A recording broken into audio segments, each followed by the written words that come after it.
Leiden University di Belanda, lalu diminta kembali ke Aceh, diberikan posisi sebagai dosen tetap abdi negara di UIN Araniri. Lalu saya melanjutkan pendidikan doktoral saya di Amerika Serikat di bidang sosial antropologi, seperti yang tertulis di flyer. Saya kebetulan sampai hari ini, tolong didengar ini bukan dengan nada arogan atau sombong, tapi sebagai bagian dari rasa syukur. Mungkin saat ini saya adalah satu-satunya putra Aceh yang meraih gelar doktor di Universitas Harvard di Amerika Serikat. Saya lulus di tahun 2020. Mungkin atas dasar itu juga seperti pesan Pak Murtala, ini perlu disampaikan sebagai bagian dari inspirasi bahwa kita orang Aceh bisa, ya, kita orang Aceh bisa. Namun dari sana juga saya berpikir juga, kenapa ya? Apakah itu menjadi sebuah kebanggaan kalau cuma satu orang? Mestinya kan ada 10, mestinya ada 15, mestinya ada 20 ya, orang Aceh yang bisa memperoleh gelar doktor di universitas yang rankingnya itu selalu berada di 3 besar kalau menurut ukuran World Class University. Karena sekarang semua kampus-kampus itu berpacu untuk menjadi bagian dalam list 10 atau 50 besar. Bahkan Pak Prabowo kemarin, Pak Presiden itu memerintahkan UI itu, Universitas Indonesia itu harus masuk 100 top 100 dalam World Class University Ranking itu. Karena posisi UI sendiri sekarang saat ini adalah di 180. Konon lagi kemudian kita berpikir tentang universitas atau perguruan tinggi yang ada di Aceh. Itu udah nominal yang sudah sangat panjang untuk kita pikir. Bahkan mungkin belum masuk ke dalam perangkingan tersebut. Jadi ini adalah sebuah pekerjaan berat. Dan saya juga menyampaikan kepada Pak Murtala, saya bukan ahli pendidikan, Pak. Walaupun saya mungkin sehari-hari bergiat di dunia perguruan tinggi, tapi saya bukan pakar pendidikan. Beliau mengingatkan saya kembali juga bahwa salah satu dari amanah undang-undang kita itu penyelenggaraan pendidikan itu juga bukan hanya tanggung jawab dinas atau kementerian, tapi juga menjadi tanggung jawab masyarakat dalam memberi masukan, bahkan mengevaluasi program pendidikan atau penyelenggaraan pendidikan yang sudah ada. Jadi atas dasar itu juga saya kemudian memberanikan diri. Pertama, alasan tadi itu mungkin berbagi sedikit inspirasi. Yang kedua adalah memberikan pengamatan di mana kira-kira posisi pendidikan kita. Kebetulan saja itu kemarin saya baca Pak Prabowo itu memerintahkan UI masuk ke dalam 100 top di World Class University Ranking. Ya, UI, kemudian beliau berharap bahwa ITB, UGM, dan yang lain-lain itu bisa menyusul. Kita berharap USK ataupun UIN Araniri nanti juga bisa menjadi bagian dari universitas-universitas berkelas dunia. Nah, berangkat dari hal tersebut saya juga berpikir tentang pengalaman atau realita yang kami hadapi sehari-hari di perguruan tinggi. Karena ini ada koneksinya juga dengan tugas Ibu Bapak selama ini sebagai penyelenggara pendidikan dasar dan menengah. Kami di perguruan tinggi itu adalah penerima manfaat, Pak Kadis. Penerima manfaat dari penyelenggaraan pendidikan dasar dan menengah. Artinya saya sehari-hari itu akan berhadapan dengan produk-produk lulusan SMA, SMK atau madrasah yang ada di Aceh maupun di daerah-daerah lain yang kemudian kuliah di tempat kita. Dan saya dari awal saya menjadi pengajar sampai sekarang ya, kembali setelah saya menyelesaikan pendidikan doktoral saya di tahun 2020. Kemudian saya juga diberikan kesempatan menjadi fellow ya, atau dosen tamu, periset tamu itu di Universitas NUS, National University of Singapore. Jadi saya pernah tinggal dan mengabdi di Singapura. Sementara kemudian setelah dari Singapura saya juga ke bagian atau pantai barat dari Amerika, karena sebelumnya kuliah saya di Harvard itu di pantai timur.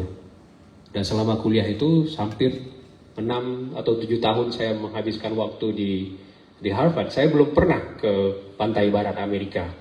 Karena jarak antara pantai timur dengan pantai barat Amerika itu hampir sama dengan jarak penerbangan haji kita dari Indonesia ke Arab Saudi. Ya. Kalau dari Boston itu mau terbang ke Seattle atau Los Angeles, itu akan menghabiskan waktu hampir 7 jam. Jadi hampir sama lah kalau dengan pesawat terbang kita ke sana. Jadi itu memang jauh sekali. Nah, di tahun 2023 saya memperoleh kesempatan menjadi visiting scholar di Universitas Stanford. Kalau sebelumnya di Harvard. Nah, Stanford University ini juga salah satu universitas yang selalu berada di perangkingan 5 besar dunia.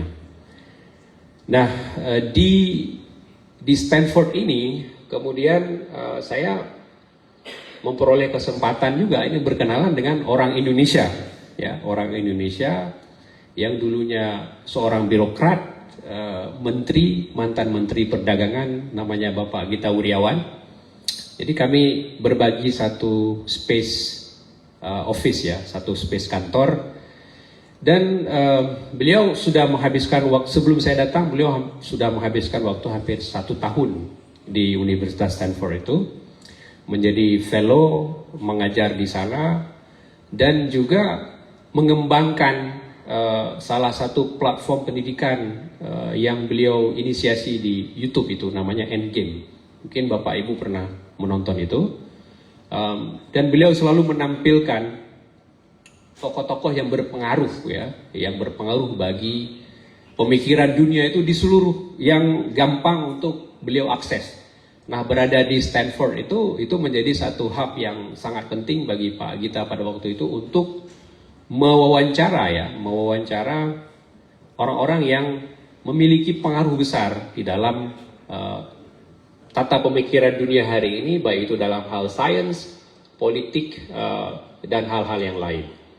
Nah, dalam pembicaraan saya dengan Pak Gita pada waktu itu, beliau juga memiliki concern terhadap sudah berada di mana kira-kira pendidikan kita Indonesia. Karena dalam pembicaraan kami sehari-hari, kita mencoba mempertanyakan sama dengan apa yang saya bilang tadi. Kenapa misalnya orang Aceh saat ini hanya 1 orang misalnya bisa meraih gelar doktor di Harvard, yang sejatinya itu mestinya lebih. Namun dari pembicaraan seperti itu kita juga melihat kepada angka-angka yang lebih luas terhadap misalnya angka peserta didik dari Indonesia di Amerika, baik itu dari strata pelajar, sekolah misalnya sekolah menengah maupun perguruan tinggi.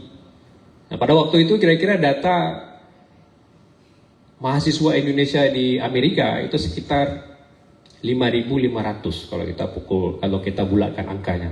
Itu di pembicaraan kami tahun 2023. 5.500. Kalau kita bandingkan dengan Singapura, itu Singapura ada sekitar 4.500. Singapura itu populasinya hanya 6 juta sekian. Kita orang Indonesia itu lebih dari 180 juta. Bayangkan kalau orang penduduknya 180 juta hanya menyumbang pelajar hanya sekitar 5.500. Kita bandingkan dengan Singapura yang sangat kecil itu, yang populasinya itu mungkin ya lebih sedikit dari Aceh gitu ya. Tapi bisa mengirimkan mahasiswa lebih dari 4.500 berada di Amerika Serikat. Belum lagi nanti kita bandingkan dengan Cina dan India yang sekarang memang sangat mendominasi di sana.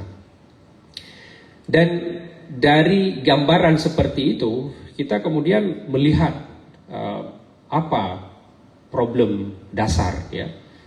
Nah, mungkin di slide yang saya bagi ke panitia itu ada ukuran misalnya yang mungkin kita bisa rujuk seperti PISA, ya, Program International Student Assessment. Mungkin Bapak dan Ibu yang bekerja di Dinas Pendidikan familiar dengan PISA ini, survei PISA, ya. Di slide ini saya tidak punya acuan terbaru karena ini adalah yang PISA 2022. Karena PISA itu akan dilaksanakan per 3 tahun. Jadi PISA setelah 2022 ini adalah tahun ini, 2025. Dan survei itu sudah dilakukan namun akan diumumkan tahun depan. Jadi kita masih menggunakan hasil PISA di 2022. Dan di situ kita lihat peringkat Indonesia itu berada di angka 69 dari 80 negara. Itu kita sangat rendah Ibu Bapak, dan di tingkat ASEAN juga kita itu cuma menang sedikit dibanding dengan Filipina dan Kamboja. Ya. Kalau dengan Singapura itu kita jauh sekali perbedaan angka. Nah ini kenapa PISA ini penting ya? Slide berikutnya mungkin karena yang diukur di dalam PISA ini ada 3 hal. Yang pertama itu literasi, kemudian numerasi, dan yang ketiga sains. Ya. Dan Bapak Ibu mungkin ya, saya katakan tadi mungkin lebih familiar dengan tes atau survei PISA ini, tapi kira-kira dia menunjukkan bahwa anak-anak dengan usia 15 tahun itu diukur kemampuan yang pertama literasi, kemampuan dia membaca kritis ya, kemampuan dia memahami teks, kemampuan dia menganalisis teks ataupun mempertanyakan masalah yang ada di dalam teks tersebut. Yang kedua numerasi.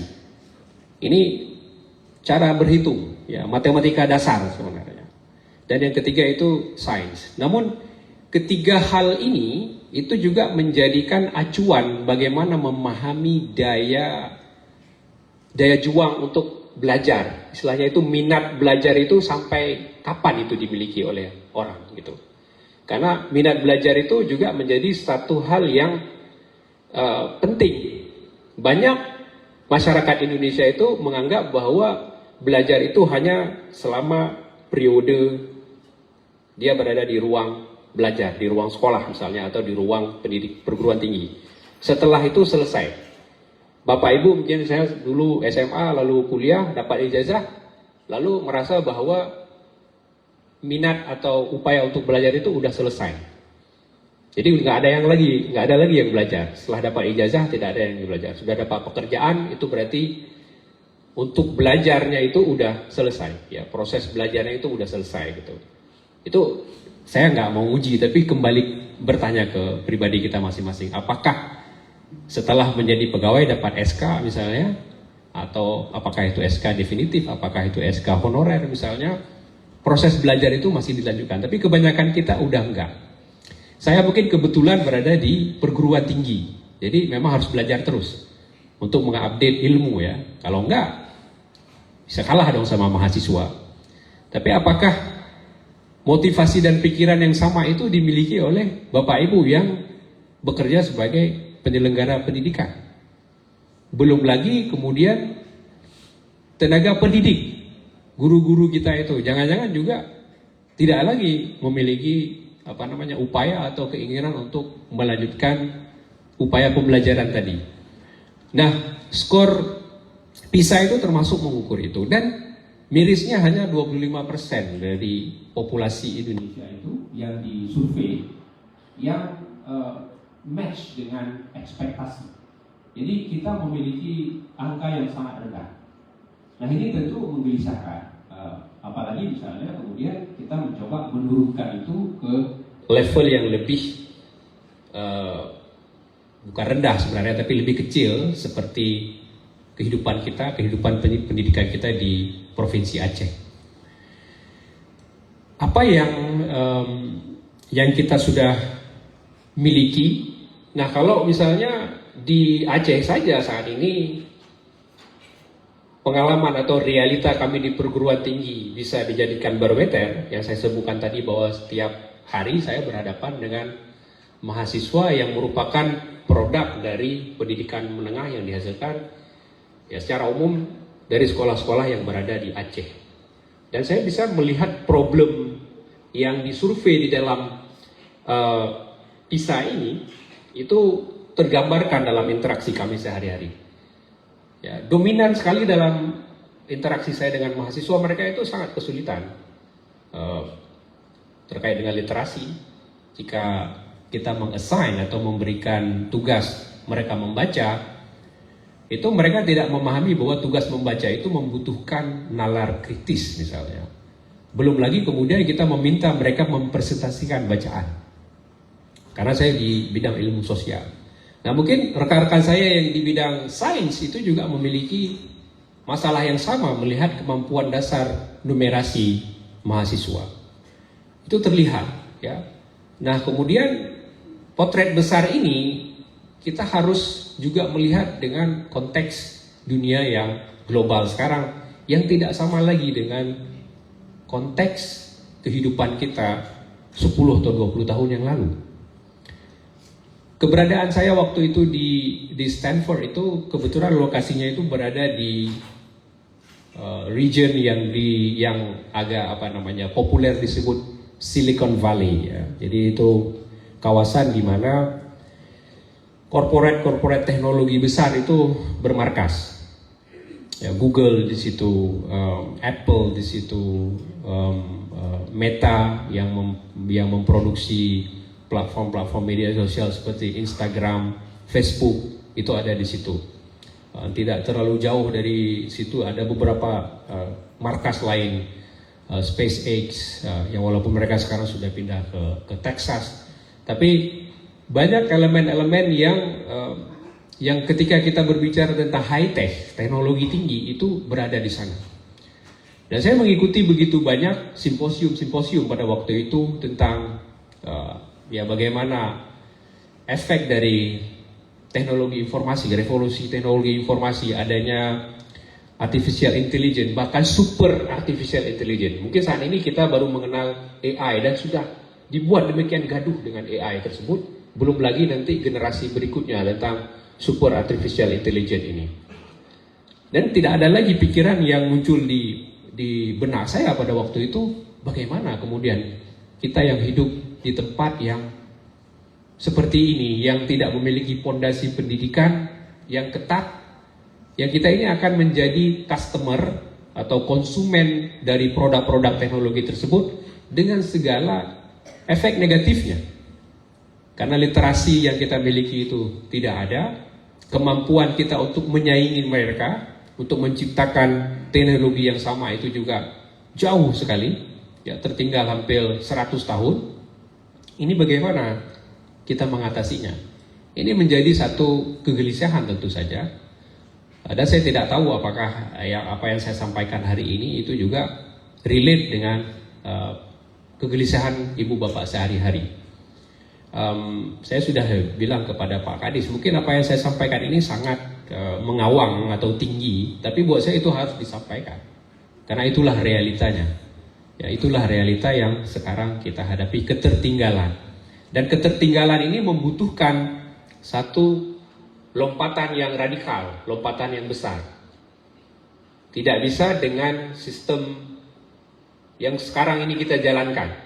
Ya, karena saya katakan tadi, barometer saya di perguruan tinggi melihat produk-produk hasil dari pendidikan menengah yang kualitasnya, maaf cakap, itu mungkin hanya 10% yang layak sebenarnya berada di perguruan tinggi. Selebihnya tidak. Namun sistem kita sekarang yang kalau bahasa Jaya ikat jalu bak jalu, ya. Jadi perguruan tinggi sekarang juga memiliki salah satu ukuran rankingnya itu dari minat orang untuk melamar dan masuk di perguruan tinggi tersebut. Dan apalagi dengan sistem BLU sekarang atau PTNBH, itu Win Arani itu sudah BLU, sudah Badan Layanan Umum, yang diberikan legal standing oleh Kementerian Keuangan, kemudian USK itu sudah PTNBH, sudah seperti corporate sebenarnya. Nah, cycle ini juga menuntut kampus-kampus seperti ini itu untuk memiliki mahasiswa sebanyak-banyaknya. Jadi orientasi pendidikan yang harusnya berkualitas itu pelan-pelan bergeser menjadi kuantitas.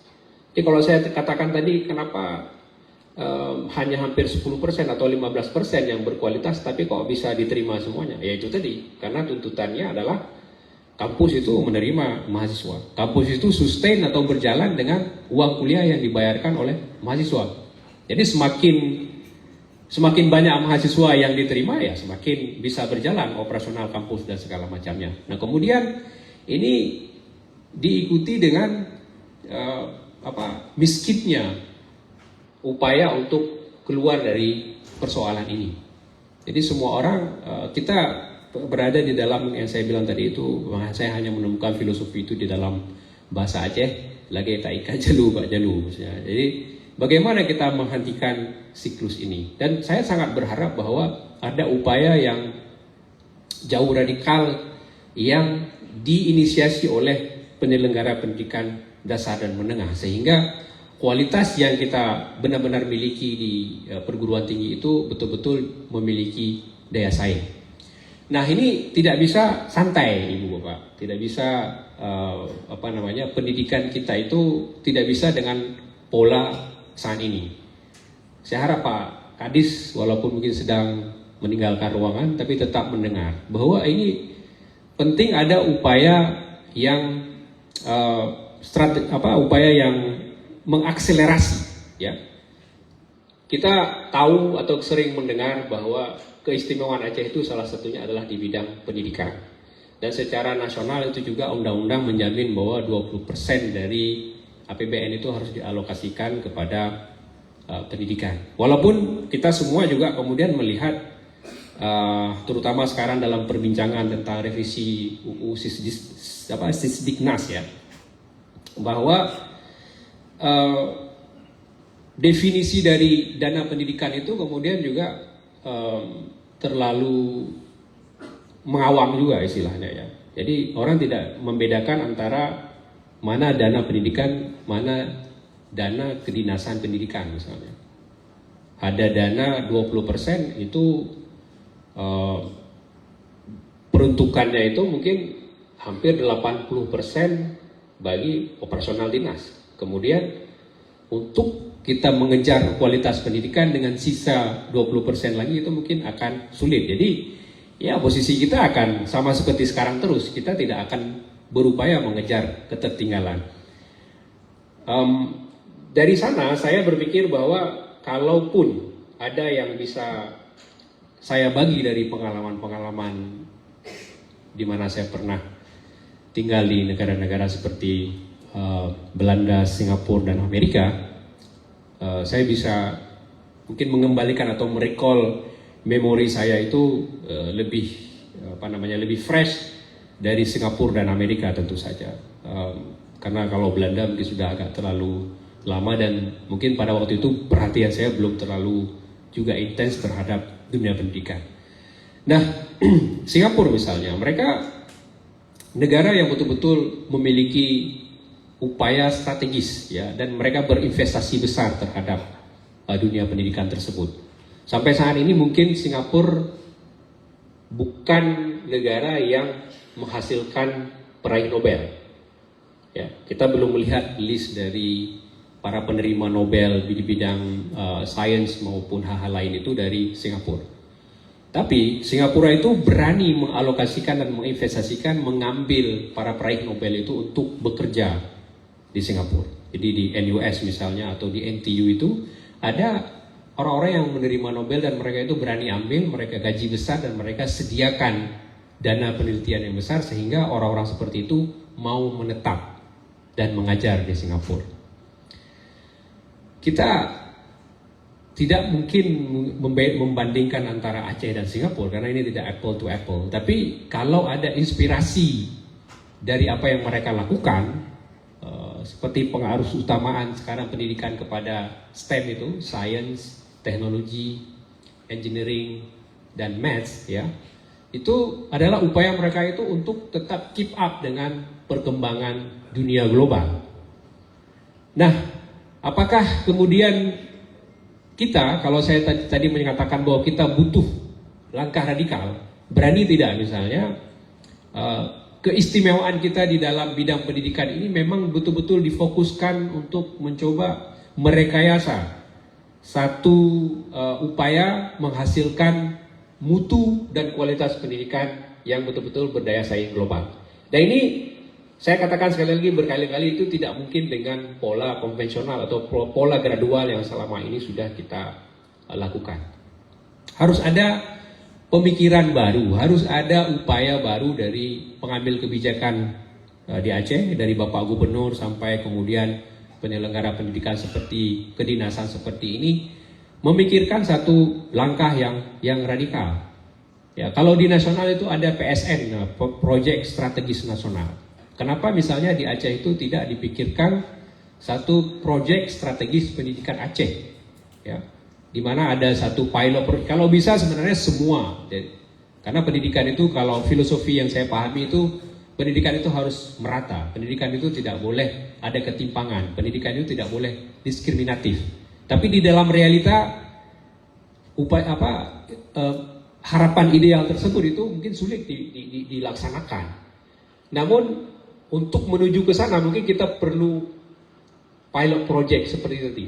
Pilot project yang saya sebut secara dangkal sebagai proyek strategis pendidikan Aceh. Ya. Dan ini butuh strategic planning yang lama. Dan ini harus ada kerelaan juga dari pihak-pihak yang misalnya melihat bahwa kekuasaan itu selalu didominasi oleh pemikiran politik, ya. Nah, pendidikan itu adalah salah satu zona atau ruang yang tidak boleh masuk ke dalam ruang politis. Karena pendidikan itu kita paham bersama ini dia butuh waktu berjangka. Tidak boleh misalnya program hari ini kemudian besok ganti orang, ganti program. Itu hampir tidak akan ada hasil yang baik untuk pendidikan. Maka saya katakan sekali lagi, pendidikan itu salah satu zona yang tidak boleh dipolitisir. Tapi harus dipikirkan bersama, kita berpikirkan bersama. Harus ada kolaborasi bersama yang mencoba betul-betul memetakan masalah. Hari ini saya lihat misalnya sering kita juga tidak connect dengan realita. Ada banyak keluhan tentang anak-anak muda di Aceh yang menghabiskan waktu di warung kopi, yang kemudian terjebak dengan judi online, yang terjebak dengan perbuatan-perbuatan yang secara standar kita itu masuk kategori asusila, bertentangan dengan nilai agama dan lain-lain. Tapi pemerintah ataupun pemuka-pemuka masyarakat itu tidak juga menciptakan ruang alternatif bagi anak-anak muda tersebut. Kalau warung kopi bisa tutup jam 12 atau bahkan banyak yang beroperasi juga 24 jam, kenapa perpustakaan kita itu hanya sampai jam 5? Ya nggak? Ada ibu bapak cek, perpustakaan kita tutup jam berapa?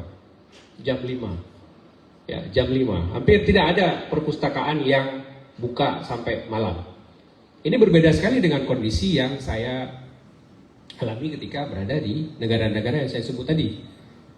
Kalau di Amerika itu hampir ya jam 12 mereka tutup, bahkan dalam periode exams itu 24 jam. Ya, dalam periode misalnya lagi masa ujian akhir, itu perpustakaan itu tutup atau tidak pernah tutup, 24 jam dia buka. Yang perpustakaan biasa itu tutupnya sampai jam 10 atau jam 11 malam.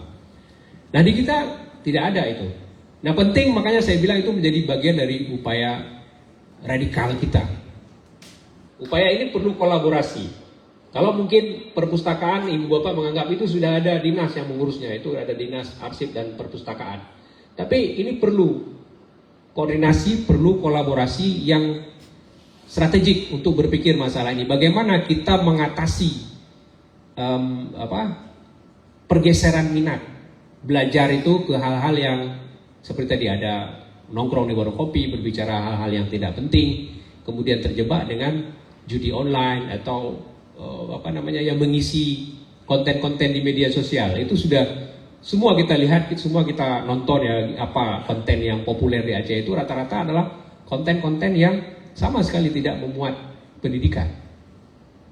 Ya, tidak memuat pendidikan. Rata-rata konten-konten yang hanya mengucapkan bahasa-bahasa yang slur, yang memaki, bahasa-bahasa yang tidak sama sekali itu mencerminkan kita orang yang terpelajar. Tapi di situ semua orang nimbrung. Mau dia menghujat, mau dia ikut senang, tapi nimbrungnya semua di situ. Kenapa nimbrung semua di situ? Karena para pencipta konten-konten tersebut itu juga memperoleh nilai ekonomi di sana. Ada kiriman-kiriman macam-macam di situ yang kemudian mereka bisa tukarkan ke dalam bentuk uang. Tapi kita tidak berharap ini, karena saya bilang tadi itu masih dalam skema konsumen. Kita berpikir bahwa kita itu sudah menghasilkan sesuatu, tapi kalau kita berpikir dengan skala yang lebih makro, kita ini hanya konsumen kecil dari teknologi yang diciptakan oleh orang. Nah, ruang alternatif seperti ini harus menjadi bagian dari langkah strategis penyelenggara pendidikan Aceh ke depan. Kita berharap perpustakaan-perpustakaan itu bisa diberdaya gunakan, bisa ditambah bahkan. Ya, kalau saya misalnya selama tinggal di Singapura itu bisa melihat, Singapura itu negara sangat kecil, Ibu Bapak ya. Kalau secara zona atau teritori mereka itu mungkin ukurannya apa ya? Banda Aceh besar lah, ya, dengan penduduk sekitar 6 juta, dan mereka itu memiliki distrik-distrik kecil gitu, antara Bedok, Tampines, Aljunied, Bugis, semua distrik-distrik kecil itu memiliki perpustakaan publik yang semua bisa diakses. Ini saya nggak berbicara perpustakaan yang dimiliki oleh kampus, tapi ini perpustakaan yang dimiliki oleh komunitas masyarakat dan dikelola oleh pengelola distrik itu sendiri.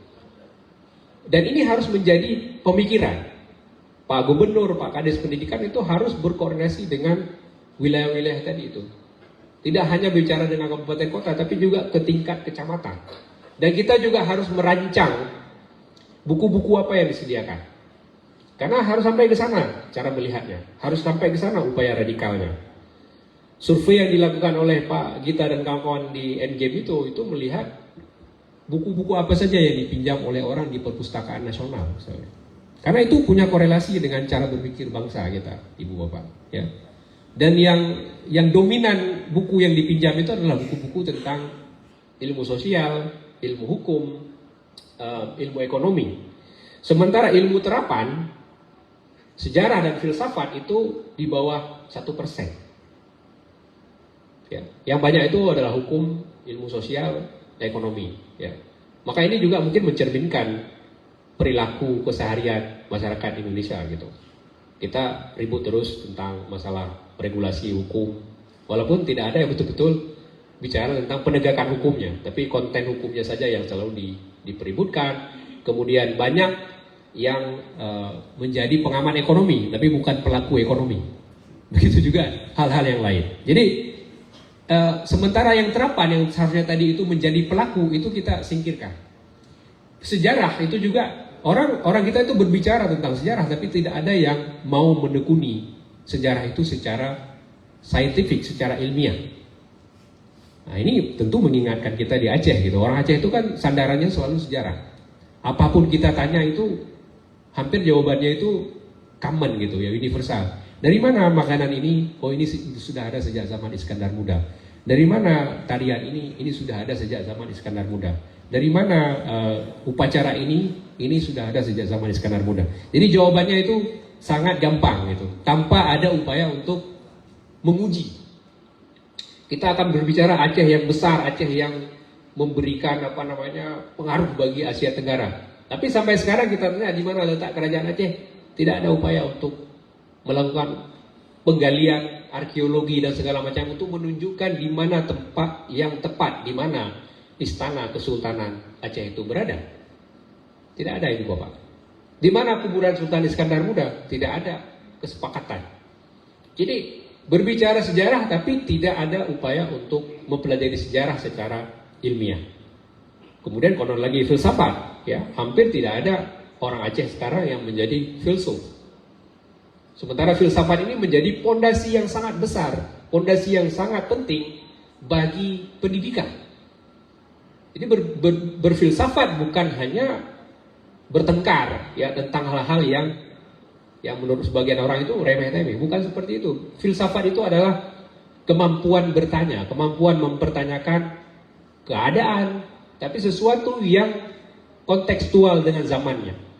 Yang muncul di kita itu adalah filsafat ensiklopedik, jadi nama-nama filsuf, kita menyebut nama-nama filsuf barat, periodisasi filsafat, atau nama-nama filsuf Islam, tapi tidak mengkaji pemikiran, kemudian tidak memunculkan pertanyaan-pertanyaan yang kontekstual dengan zaman kita. Nah, ini berbeda sekali dengan kalau kita lihat budaya filsafat yang ada di negara-negara yang fondasi keilmuannya itu kuat, ya.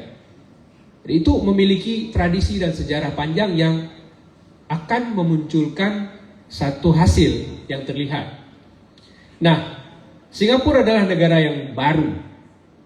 Mereka mungkin juga melihat bahwa kalau mereka menempuh cara konvensional yang gradual seperti itu, mereka akan terengah-engah juga mengejar ketertinggalan. Makanya kemudian mereka melakukan tindakan-tindakan yang radikal tadi, ya, misalnya membuka peluang yang seluas-luasnya kepada orang-orang yang memang memiliki kualitas itu untuk menyumbang dan menjadi bagian dari negara Singapura itu, baik itu dalam teknologi, ekonomi maupun dunia pendidikannya.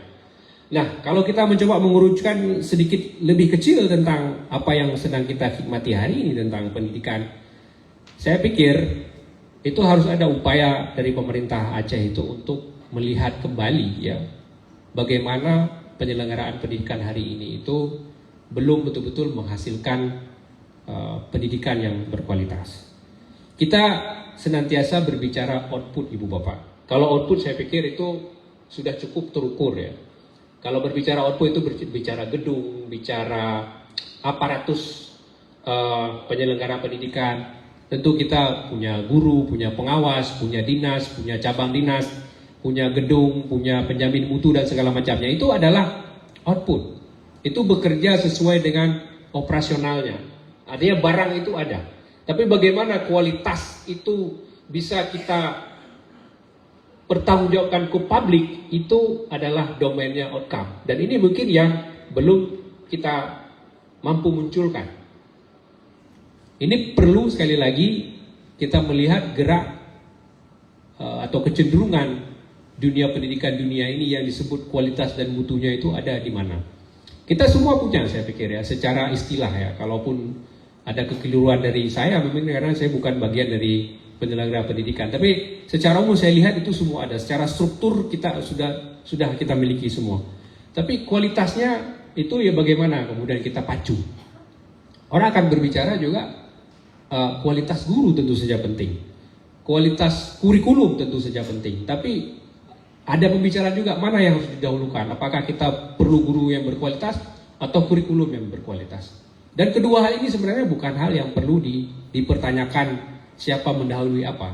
Karena ini harus berjalan berbarengan. Namun pertanyaan realistis sekali lagi, apa yang bisa kita harapkan dari guru misalnya dengan zonasi yang sekian harus menghadapi siswa dan tingkat kesejahteraan yang seperti yang ada kita miliki sekarang. Jadi dalam konteks atau konsep yang saya tawarkan kepada Dinas Pendidikan Aceh yang saya sebut tadi sebagai proyek strategis pendidikan Aceh, itu juga harus punya pilot project tentang mengubah image guru. Berapa banyak dari ibu bapak di sini yang pernah punya cita-cita dari guru? Gak ada guru satupun di sini, kan? Gak ada guru satupun. Saya sendiri tidak pernah ada dalam kepala saya itu dulu bercita-cita menjadi guru. Apakah saya salah tidak bercita-cita menjadi guru? Apakah ibu bapak salah tidak bercita-cita menjadi guru? Karena memang image guru tersebut sudah terpatri dalam ingatan kita, sudah terpatri di dalam konsep yang kita pahami bahwa guru itu adalah pahlawan tanpa tanda jasa. Bahkan kalau di dalam istilah kemenang itu ikhlas beramal. Jadi tidak perlu ada apa-apa yang dituntut dari konsekuensi kita mengajar itu. Nah, saya pikir penting juga kita bertanya kembali apakah konsep tersebut itu masih kompatibel dengan zaman. Tentu ruhnya bagus, filosofinya itu bagus, niatnya itu tentu baik. Tapi kita akan mengukur juga dengan realita yang kita miliki sekarang. Begitu banyak guru-guru kita itu ya karena gajinya rendah, ya mereka harus bekerja hal-hal yang lain, ya. Karena gaji guru yang rendah, karena gaji guru atau pekerjaan guru itu yang karirnya hanya seperti itu seperti saja, jadi tidak ada anak-anak muda ini yang kemudian mendedikasikan waktu dan pikirannya atau cita-citanya itu untuk menjadi guru yang berkualitas di masa depan. Guru yang sudah mendapatkan SK karena gaji yang diberikan oleh negara mungkin tidak cukup, harus mencari pekerjaan atau penghidupan pola lain. Kemudian meninggalkan kelasnya, memberikan kelasnya kepada guru honorer yang gajinya juga sering kita dengar, ya saya membaca dari media dan segala macam itu dibayarnya bahkan 6 bulan sekali, bahkan sampai ada yang setahun itu tidak ada gaji. Apa yang kita harapkan dari kondisi seperti itu? Dan ini tidak boleh terjadi lagi. Pahit-pahitnya harus ada upaya yang betul-betul radikal dari peruntukan dana pendidikan kita. Itu betul-betul untuk menciptakan image guru yang berbeda. Karena guru di Singapura atau guru di Amerika itu berbeda sekali dengan image guru yang kita miliki di Indonesia ini, Ibu Bapak. Ya. Guru di Singapura itu bisa punya gaji 70 sampai 80 juta per bulan. Hidup sangat layak. Memang kalau kita bandingkan dengan kebutuhan hidup di sana yang jauh lebih tinggi, gaji seperti itu terdengar tidak fantastis. Tapi sangat layak. Ya, karena tentu di sana ada yang orang gajinya 250 juta per bulan sampai 300 juta yang bekerja di tech industri dan lain-lain.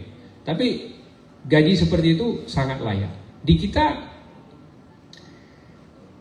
itu makanya image guru itu tadi tidak menarik, ya, tidak menarik, tidak dicita-citakan, kecuali oleh orang yang melihat bahwa hanya itu satu-satunya kemungkinan kerja.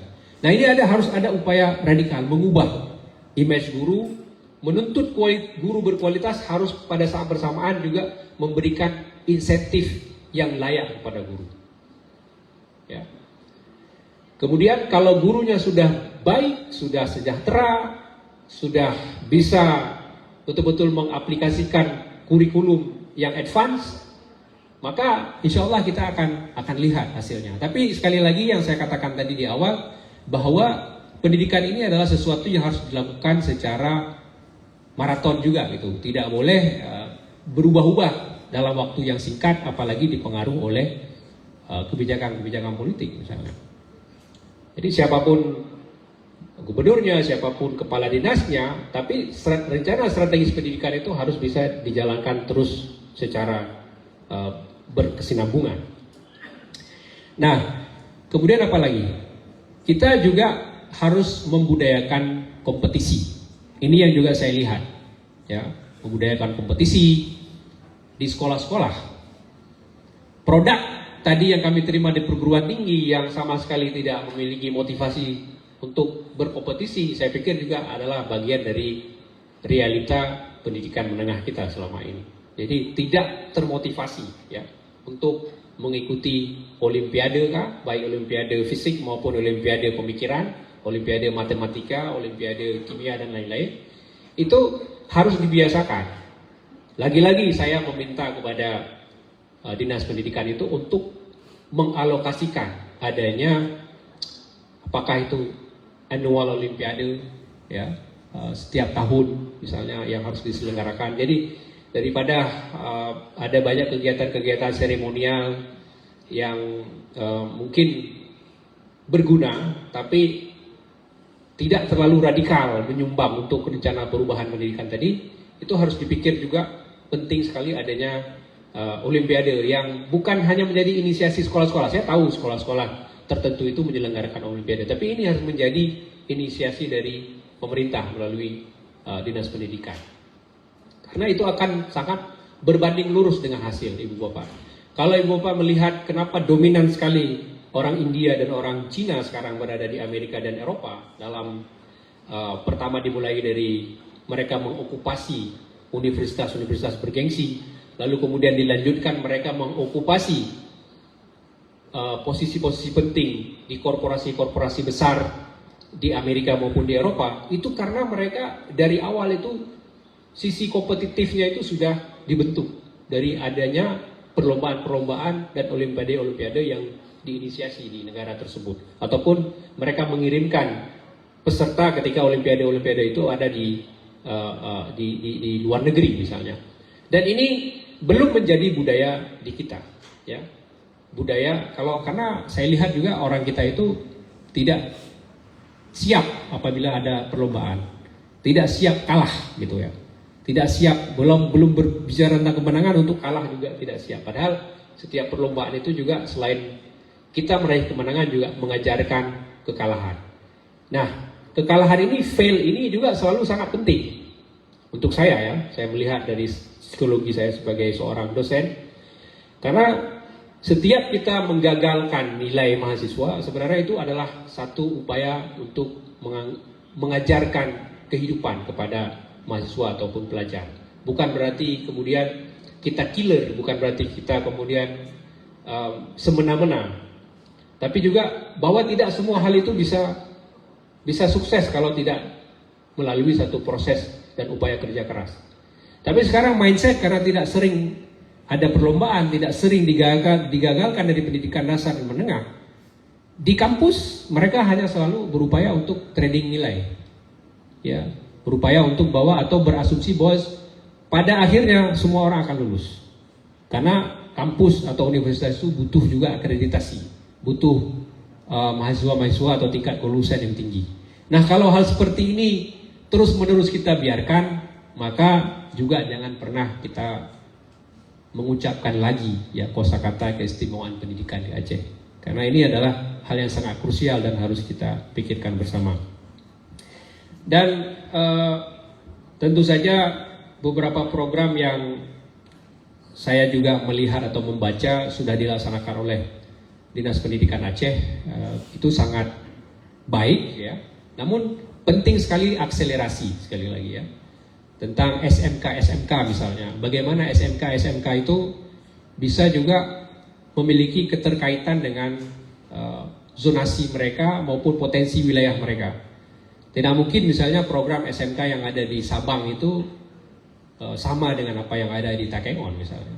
Ya, karena potensi wilayahnya itu juga berbeda. Mungkin SMK yang ada di Takengon itu harus diprioritaskan pendidikan tentang bagaimana mengelola atau mengolah atau mendayagunakan apa yang menjadi potensi utama perekonomian di sana, kopi kah atau produk-produk lain yang berasal dari dataran tinggi. Sementara di Sabang itu harus berpikir tentang bagaimana teknologi pariwisata, perikanan dan sebagainya. Nah, ini pembagian prioritas berdasarkan wilayah ini juga akan sangat penting. Ya. Saya kebetulan juga teman saya, kalau saya tidak salah itu Kacabdin di sana di Sabang, itu teman satu sekolah saya dulu di Hemside Model. Tapi kemudian kami parting karena dia ke Modal Bangsa. Tapi belakangan ketemu lagi, saya melihat beliau itu menjadi salah satu bagian dari penyelenggara pendidikan. Dan saya pikir ide-ide seperti itu untuk melihat potensi wilayah itu menjadi sangat penting. Dan itu juga akan menjadi salah satu refleksi dari apa yang Kementerian Pendidikan sebut sekarang sebagai deep learning gitu ya. Ibu Bapak jauh lebih fasih daripada saya hanya membaca bahwa deep learning itu punya 3 komponen. Yang pertama itu mindful, bahwa pendidikan itu harus termotivasi dari rasa ingin tahu. Ya, rasa ingin tahu dari peserta didik itu. Jadi dia itu memilih SMK atau SMA itu karena dia memang ada terbangun curiosity dia. Dia sudah membayangkan masa depan seperti apa yang akan dia tempuh ke depan. Jadi itu dia ingin tahu. Lalu ada aspek meaningful. Ya, aspek meaningful ini adalah aspek bagaimana peserta didik itu dengan muatan pelajaran yang dia miliki itu punya korelasi. Dia merasa relate dengan apa yang dia pelajari. Ya, kalau pelajaran sejarah misalnya, ya kita berikan kepada anak-anak di Aceh, itu bagaimana pelajaran sejarahnya itu pertama sekali tentu saja yang relate dengan kehidupan mereka. Walaupun tentu tidak membatasi bahwa mereka perlu belajar sejarah dunia, belajar sejarah yang jauh lebih global misalnya. Tapi pertama sekali tentu mungkin kita akan bercerita tentang atau memberikan pemahaman ilmiah tentang konteks yang saya sebutkan tadi, misalnya tentang Kerajaan Aceh. Kita menjelaskan kepada mereka bukan dimulai dari Kerajaan Majapahit misalnya, bukan dari Sriwijaya yang mungkin mereka tidak terlalu relate, walaupun nanti itu harus mereka pelajari juga. Jadi meaningful ini memiliki korelasi. Jadi begitu juga misalnya di SMK itu kita menjelaskan tentang potensi wilayah yang relate dengan mereka. Anak-anak di Sabah mungkin tidak paham ketika ibu bapak menjelaskan kepada mereka tentang kopi. Begitu juga peserta didik yang di Takengon itu ibu bapak jelaskan tentang budidaya ikan keramba misalnya di laut, ataupun bagaimana tentang tuna dan lain-lain misalnya ya. Bagaimana kita bisa mendaya gunakan potensi tuna yang ada di perairan Aceh misalnya. Itu dua hal yang tidak terlalu relate dengan kehidupan mereka. Jadi meaningful itu bagaimana mencoba itu muatan pendidikan guru-guru kita itu mencoba betul-betul memberikan pemahaman yang bermakna bagi proses belajar mengajar. Dan yang ketiga itu joyful. Nah, ya, itu joyful adalah bagaimana proses belajar mengajar itu menyenangkan. Ya. Saya tahu mungkin pola seperti hari ini saya ceramahi ibu bapak tidak menyenangkan, tapi saya perlu menyampaikan itu dulu. Yang ada banyak sekali di dalam kepala saya supaya ini didengar. Tapi proses belajar mengajar yang joyful itu tidak lagi seperti ini.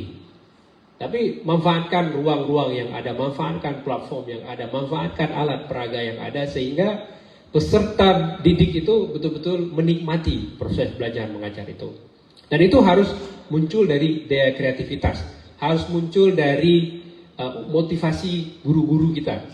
Dan kalau sekali lagi saya katakan, motivasi terhadap ketiga hal deep learning ini harus juga di backup dengan insentif tadi. Jadi ini penting, Bapak Kadis, Bapak-bapak Ibu penyelenggara pendidikan, ini tetap tidak akan, muaranya itu tetap di penganggaran yang proporsional dan betul-betul meningkatkan semangat para pendidik ini. Dan saya pikir dengan segala potensi sejarah Aceh yang kita memiliki tradisi keilmuan, saya secara disiplin dilatih sebagai seorang antropolog yang juga sangat intens mengkaji tentang studi-studi kesejarahan. Saya bisa bangga dan bisa memberikan bukti bahwa secara tradisi kehidupan masyarakat Aceh itu memiliki tradisi keilmuan dan literasi yang tinggi. Apapun ditulis oleh nenek moyang kita dulu. Dari hal-hal yang terkait dengan keyakinan agama, tentang fiqh, tentang usuluddin, hingga epos-epos ya. Epos-epos ini cerita-cerita perang, tentang kehidupan di perkebunan, tentang hikayat-hikayat pinggiran, ya hal-hal yang kecil sekali, hal-hal yang lucu, hal-hal tentang perkawinan, tentang pertengkaran, itu semua ditulis ibu bapak. Berbeda sekali dengan sekarang, berbeda sekali dengan orang-orang yang bahkan kita sebut berada di dunia pendidikan ataupun pengetahuan agama yang tidak memproduksi lagi teks. Nah ini harus berubah. Sementara kita, saya bilang tadi, itu mungkin. Kenapa mungkin? Kalau kita punya tradisi itu mungkin. Namun untuk kembali ke situ kita harus menciptakan momentum. Kita mungkin pernah diberikan momentum dengan adanya gelombang tsunami, kemudian ada perdamaian Aceh. Tapi hampir 20 tahun momentum itu kita lepaskan begitu saja. Dan momentum itu juga tidak perlu ditunggu, karena secara keilmuan juga dia bisa diciptakan, di-create begitu. Nah, itu perlu upaya bersama kita meng-create itu dengan adanya kepemimpinan baru misalnya di pemerintahan Aceh sekarang. Itu harus sama-sama kita dorong untuk berpikir kembali tentang frasa keistimewaan pendidikan Aceh. Karena sejauh ini kita tidak ada keistimewaan apa-apa. Pahit-pahitnya harus kita bilang seperti itu. Karena dari sisi perangkingan, dari sisi pencapaian, itu tidak ada. Selain output tadi, saya bilang tadi bahwa kita punya struktur, kita punya gedung, kita punya basis hukum misalnya ya, secara suprastruktur kita ada, tapi secara outcome-nya itu kita belum bisa menunjukkan bahwa ada anak-anak Aceh itu yang bisa gampang atau langsung bisa diterima di top ranks university. Karena kita tidak harus utamakan pola-pola yang disyaratkan. Kalau anak-anak SMA dari Aceh itu mau bisa lulus di Amerika, itu mereka harus melewati Scholastic Assessment Test atau SAT. Itu mungkin sesuatu yang tidak familiar di kita. Kita biasanya cuma TOEFL atau TOEFL test atau IELTS seperti itu. Padahal ada persyaratan SAT tadi itu, Scholastic Assessment Test. Itu ada kemampuan reading analytical, di sana ada kemampuan matematika, di sana ada kemampuan juga mengeksplanasi itu dengan bahasa di SAT itu. Jadi belum lagi nanti untuk perguruan tingginya ada yang disebut dengan GRE. Itu saya juga dulu sempat terpending ya penerimaan saya di Harvard itu karena saya tidak bisa memenuhi GRE itu, tes GRE itu. Karena memang sebelumnya saya tidak pernah mendengar ada tes GRE itu. Tapi ternyata itu menjadi salah satu prasyarat mutlak untuk masuk ke kampus di Amerika Serikat. Jadi diskusi-diskusi seperti ini tidak mungkin langsung bisa jadi, karena tadi dibilang oleh Pak Murtala bahwa ini setiap Jumat akan ada yang mengisi forum seperti ini. Saya berharap ini akan terus berlanjut. Nanti kalau cocok waktunya, mungkin saya bisa kembali lagi. Jadi kita akan terus mencoba mengevaluasi apa yang sudah kita coba pikirkan hari ini, kita lemparkan wacananya hari ini, dan bisa terus kita komit jaga bersama sehingga betul-betul terwujud dengan apa yang saya sebut tadi, proyek strategis pendidikan Aceh. Demikian apa yang bisa saya sampaikan. Mohon maaf atas segala kekurangan. Wabillahi taufiq wal hidayah. Wassalamualaikum warahmatullahi wabarakatuh. Waalaikumsalam warahmatullahi wabarakatuh. Sekali lagi kita beri aplaus untuk Bapak Dr. Reza Indra.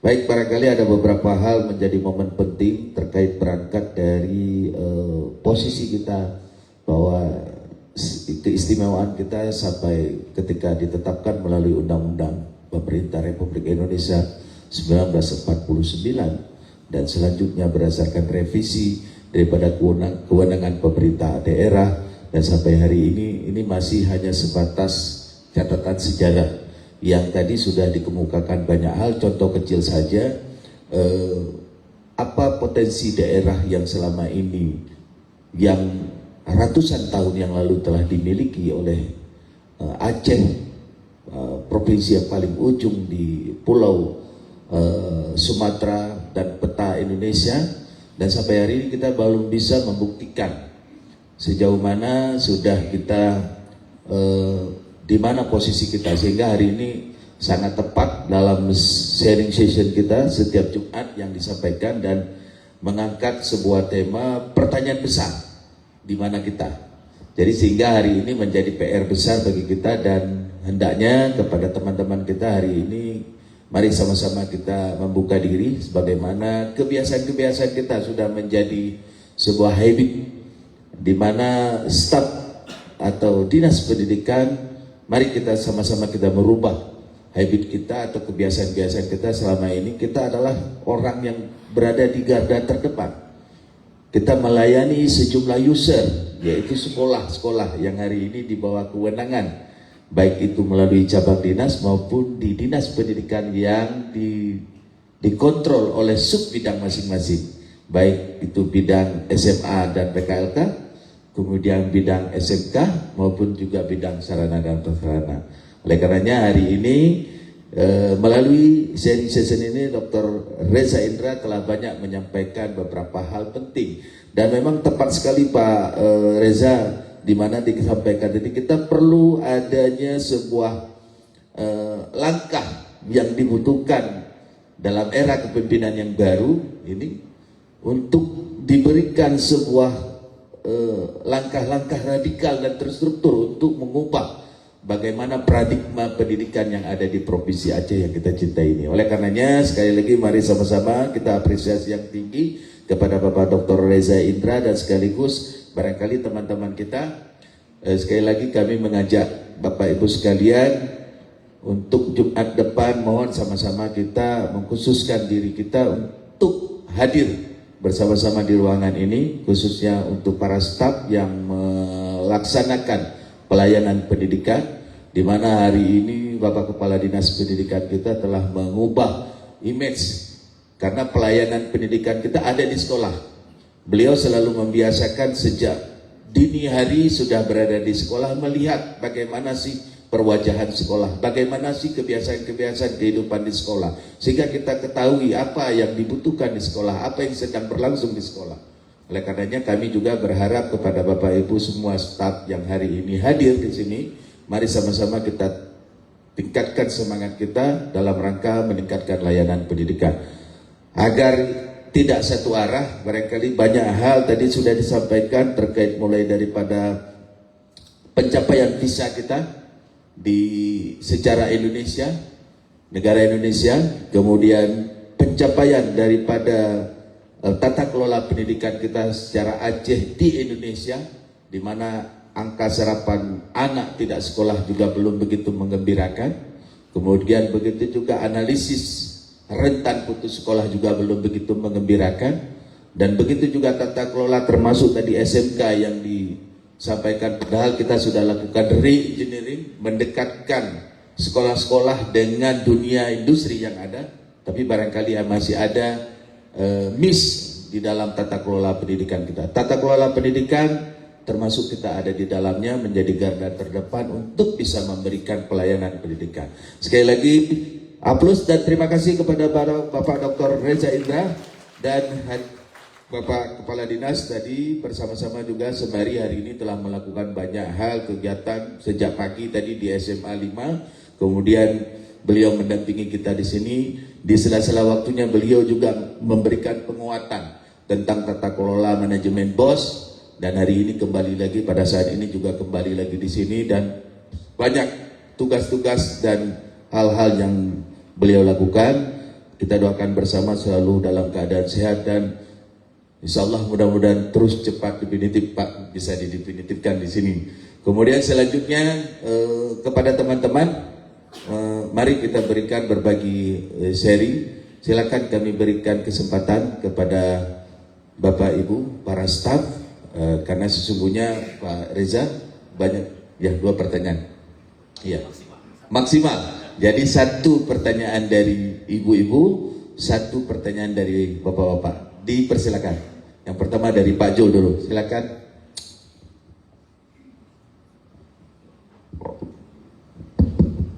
Bismillahirrahmanirrahim. Assalamualaikum warahmatullahi wabarakatuh.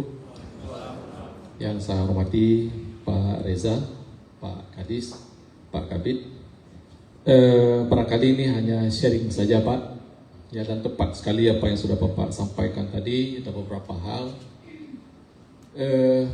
mungkin dalam pandangan saya, kita terbelakang ini ada minimal ada 3 hal yang membuat kita mungkin pendidikan kita agak ini, ya, yang itu juga membuat negara lain maju. Yang pertama, mimpi Pak. Yang kedua, ancaman, ya. Yang ketiga, barangkali pelajaran kita sangat sedikit Pak, diberikan oleh Allah Subhanahu Wa Taala.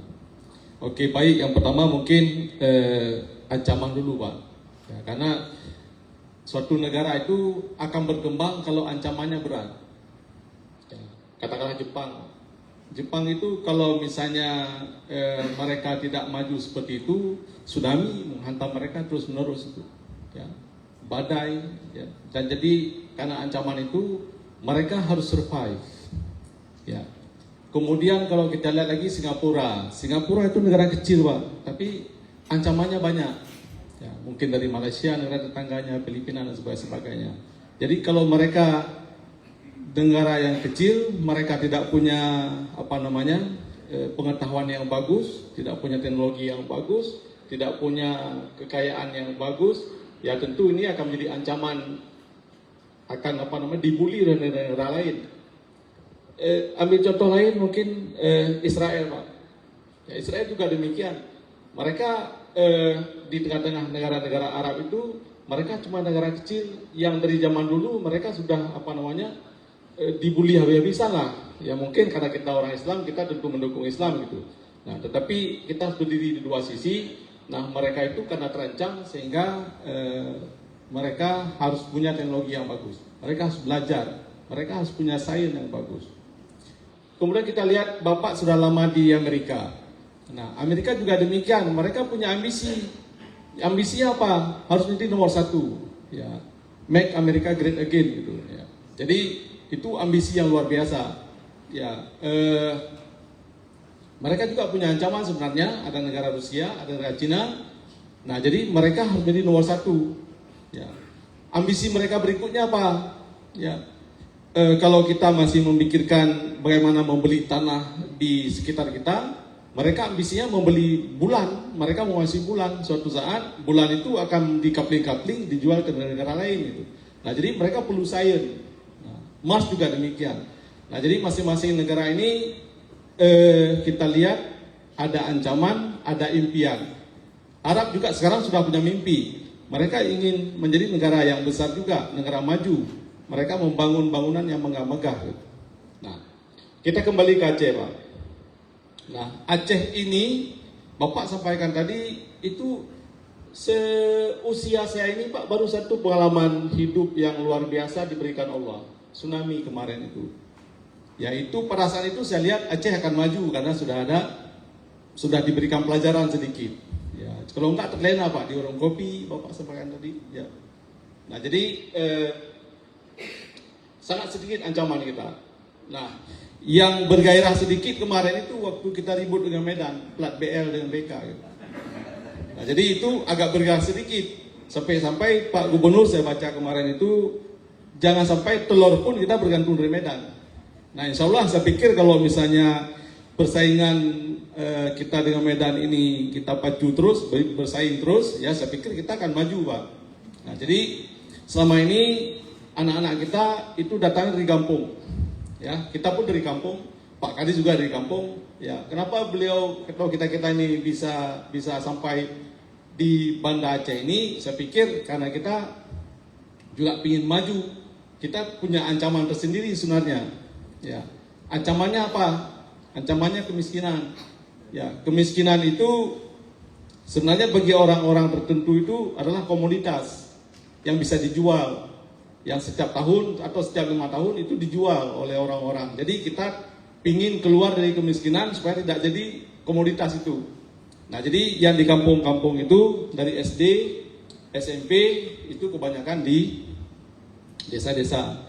Yang dari kecil barangkali kalau kita pergi tempat pengajian itu selalu akan dibilang oleh orang-orang di sana itu, misal contoh aja bahasa Inggris Pak. Ini kita bapak antropolog ya, mungkin kalau bisa di Aceh itu jangan sendiri Pak antropolog Pak. Banyak-banyak Pak.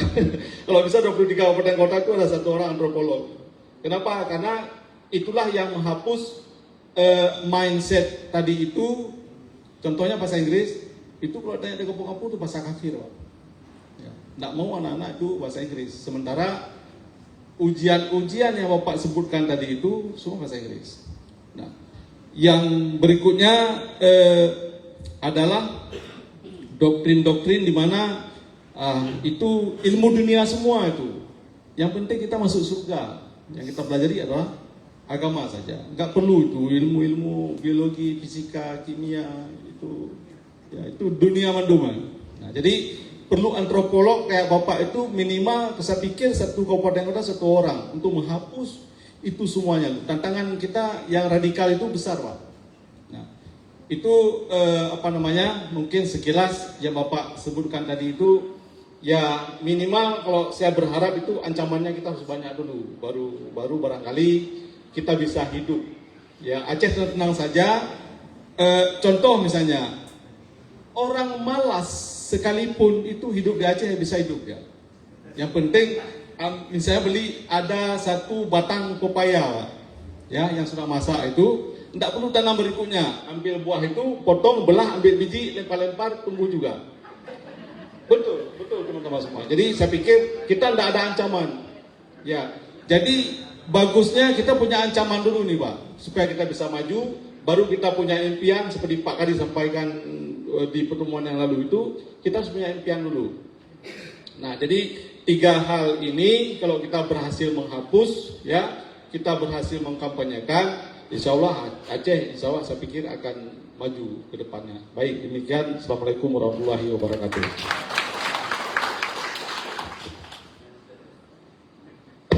Setuju sekali Pak, memang benar salah satu perangkat dari ancaman Pak ya.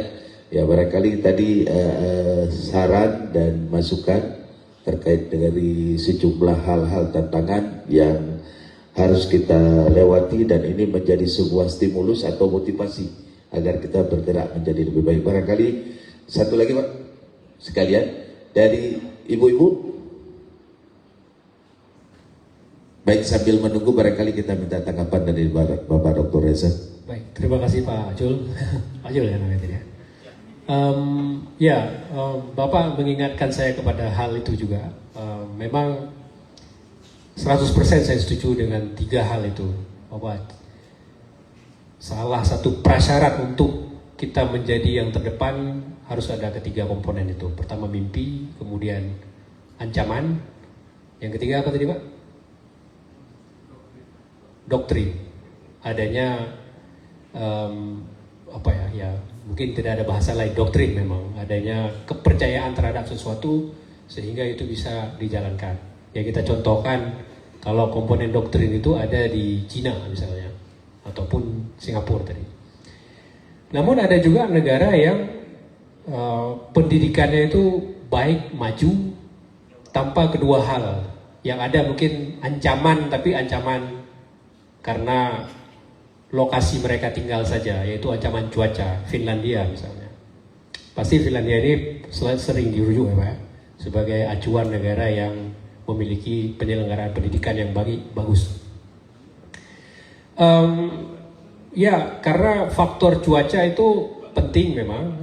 Di Amerika saya ingat misalnya kita sudah di bulan-bulan Oktober seperti ini, November, Desember sampai akhir Maret itu kalau kita tidak punya tempat tinggal yang ada pemanasnya itu dipastikan kita sakit bahkan bisa meninggal, kira-kira seperti itu. Kalau di Boston tempat saya tinggal dulu itu di bulan Desember itu sudah bisa minus 17 sampai minus 22. 15 menit kita berada di luar ruangan yang tidak ada pemanas, itu paru-paru kita bisa beku dan kita bisa tidak bernafas lagi. Jadi mungkin karena dasar seperti itu, seperti sampaikan Pak Jol, bahwa orang memang punya daya juang untuk survive ya. Jadi minimal mereka itu bisa memenuhi kebutuhan dasar tadi itu, kebutuhan hidup. Kalau di kita memang ya kita tinggal bisa di mana aja, di halte, di Manasah. Kalau nggak ada rumah misalnya di masjid. Kemudian juga keterikatan sosial kita itu juga tinggi gitu. Dimulai itu biasanya dari rumah. Kalau kita masih usia yang masih tinggal bersama orang tua, tidak pulang makan 3 kali sehari aja udah ditanya sama orang tua, apakah anak kamu kenapa nggak pulang makan itu. Bahkan bisa makan 5 kali sehari. Di Amerika umur 17 tahun itu udah malu makan di rumah sendiri kalau nggak ada income, kira-kira seperti itu. Dan semua kemudahan-kemudahan hidup ini bagaimana caranya kita balik Pak. Jangan menjadi alasan atau pembenaran kita menjadi malas dan mundur. Ini yang menurut saya memang harus ada doktrin juga, tapi doktrin yang membalikkan keadaan. Ya, Cina itu sebuah negara yang berhasil mungkin dengan doktrin yang memiliki skala yang sangat masif begitu. Saya waktu kuliah dulu itu juga banyak berkenalan dengan para pelajar dari China, itu dari Cina, yang mereka itu karena mungkin doktrin dasar dari negara mereka itu tidak mau menggunakan media sosial yang di-create oleh Amerika. Jadi tidak ada satupun teman Cina saya yang waktu itu kuliah sama-sama di Harvard yang punya Facebook misalnya. Mereka tidak menggunakan WhatsApp misalnya. Mereka menggunakan platform media sosial mereka sendiri. Karena memang dari negaranya itu dari awal itu sudah didoktrin bahwa itu akan dipergunakan untuk data kalian itu diambil oleh negara lain dan data itu mahal. Tapi kalau kita tidak memiliki budaya itu Ibu Bapak di Indonesia. Kita mau buka itu semua ke publik. Semua anggota keluarga kita post di media sosial. Semua di mana kita tinggal, kita makan apapun yang diarahkan oleh Facebook itu kita sampaikan. Ya, jadi itu kebiasaan yang kita lakukan. Jadi sehingga data di tempat kita itu murah meriah gitu. Dan akan dipergunakan oleh negara yang super power untuk menentukan pasar atau dunia customer mereka ke depan. Nah ini sebenarnya bisa di reverse keadaan ini dengan pemahaman. Ada orang seperti Pak Jol barang 100 sebenarnya itu sudah aman. Bukan antropolog yang Bapak perlukan. Orang seperti Bapak yang bisa memberikan early warning sebenarnya terhadap hal-hal tadi itu apa sebenarnya yang dibutuhkan untuk perubahan. Dan celakanya dengan mimpi, Pak. Mimpi itu mensyaratkan kita tidur. Ya, tanpa tidur kita nggak punya mimpi. Jadi kebanyakan kita itu kebablasan tidur untuk memperoleh mimpi itu tidur. Jadi terlalu lama tidurnya. Nah, saya pikir sekarang kita itu terlelap. Aceh ini sedang terlelap dengan segala macam itu tadi.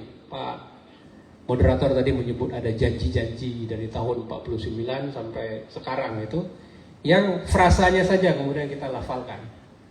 Keistimewaan. Politisi kita itu paling fasih melafalkan kata khusus, istimewa, sinebeh macam-macam lah, menggunakan bahasa lokal dan itu hanya dipergunakan secara periodik, tidak pernah dikejar kata-kata itu. Yang membedakan pendidikan dengan filosofi yang saya katakan tadi, semua istilah, semua bahasa yang digunakan itu dipikirkan kembali apa maknanya, ditekuni kembali apa maknanya. Dia tidak serampangan. Ketika kita mengatakan Aceh itu khusus, harus ada pemahaman ikutan, khususnya di bidang apa. Kenapa kita khusus? Bagaimana kita bisa memperoleh kekhususan itu atau mengimplementasikan kekhususan itu? Tapi kebanyakan kita tidak, kita sebut ya, sama seperti kita menggunakan bahasa-bahasa spanduk di acara-acara seremoni. Itu menjadi kata-kata yang tidak ada makna lagi. Dengan Maulid Nabi Muhammad SAW kita tingkatkan. Jadi itu sudah bukan bahasa kita. Tidak ada juga yang melihat lagi. Itu sudah dibuat oleh orang bikin spanduk, bukan kita lagi yang buat. Ya, bahasa sehari-hari pejabat kita juga adalah apa yang mereka baca di koran. Mereka mereplikasi itu saja. Jadi itu apa yang dituntun oleh jurnalis. Jurnalis itu orang juga seperti kita. Mereka juga memiliki kemampuan-kemampuan dan kekurangan-kekurangan sama seperti kita. Kalau saya melihat bahwa ada banyak sekali problem ketika filsafat tidak menjadi fondasi dari pendidikan, maka kita itu ya murun-run gitu saja. Ya. Tidak ada upaya pembacaan kritis. Saya paling heran sebenarnya, mungkin 20 tahun yang lalu saya tidak pernah membaca kata ulama karismatik. Tapi sekarang di mana-mana saya baca itu. Karena itu didikte oleh koran. Sebenarnya ulama, kalau ulama itu paham dengan kata itu, akan menolak kata karismatik. Kalau Bapak baca dasar kata karisma itu dari mana, bagaimana dia dimunculkan, bagaimana dia menjadi konsep atau menjadi bagian dari teori tentang kepemimpinan, itu mungkin para ulama tidak akan menerima kata disebut karismatik itu. Pertama, kata karisma itu sangat Katolik sebenarnya kalau mau bicara dari sisi teologi. Kemudian yang menyebutkan atau mempopulerkan istilah pemimpin karismatik itu ada orang namanya Max Weber. Tapi dia memfokuskan karismatik ini sebagai satu karakter atau kategori di dalam dunia kepemimpinan. Dan para pemimpin karismatik ini juga memiliki kecenderungan membuat kesalahan atau kekeliruan juga. Orang-orang disebut karismatik misalnya seperti Hitler, seperti Benito Mussolini, seperti Soekarno misalnya. Ada juga tindakan-tindakan mereka itu yang berefek negatif terhadap kemanusiaan misalnya. Sementara ulama sebenarnya memiliki kata-kata yang atau lakap yang dimunculkan dari agama dan itu lebih baik. Ulama yang wara, ulama yang zuhud, ulama yang tawadhu, ulama yang macam. Jadi itu tidak dipergunakan. Koran-koran menggunakan ulama karismatik dan tidak ada yang protes.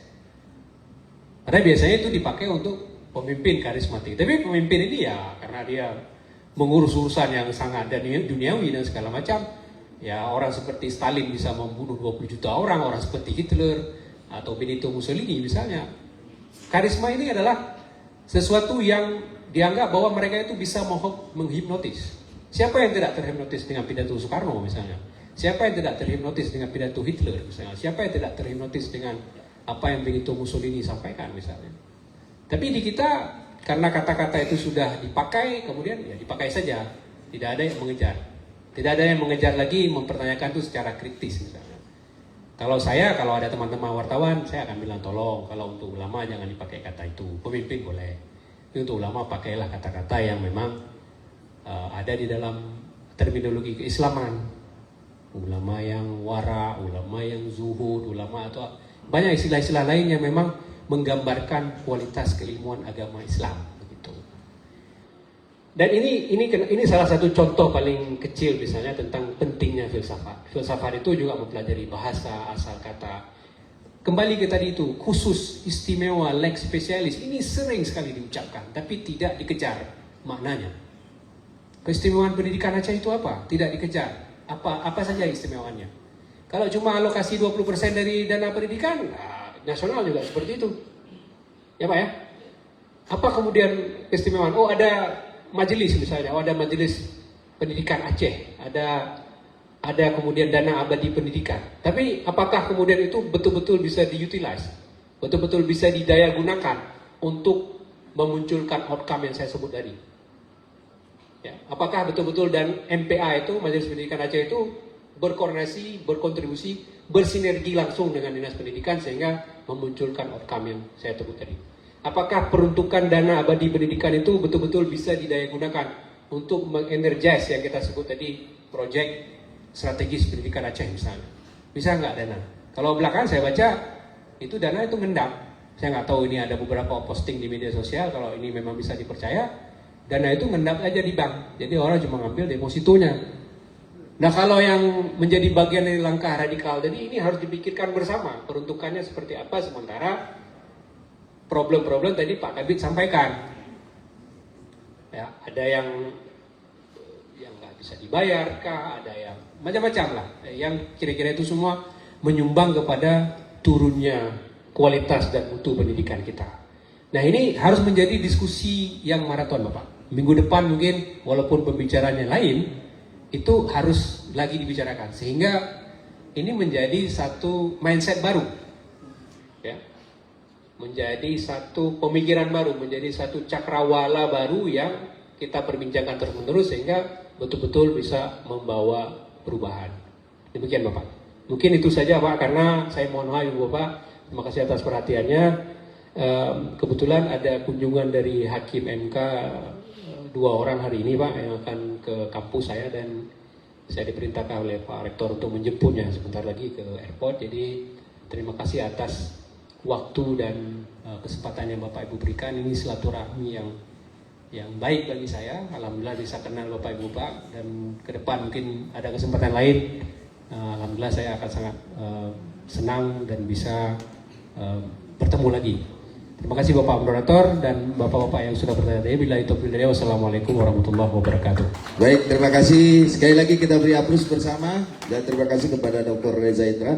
Baik, sejumlah hal yang disampaikan di sharing session pagi ini sangat menggugah hati kita semua, dan tadi juga sudah distimuluskan melalui sharing yang disampaikan oleh Pak Jul. Memang berangkat dari 3 hal. Sebagaimana tadi sudah diberikan penguatan oleh Pak Dr. Reza Indra. Mau tidak mau, suka tidak suka, benar. Keberadaan kita ini salah satunya adalah bermula daripada mimpi, kemudian ancaman, dan yang ketiga adalah satu doktrin bahwa kita harus berubah.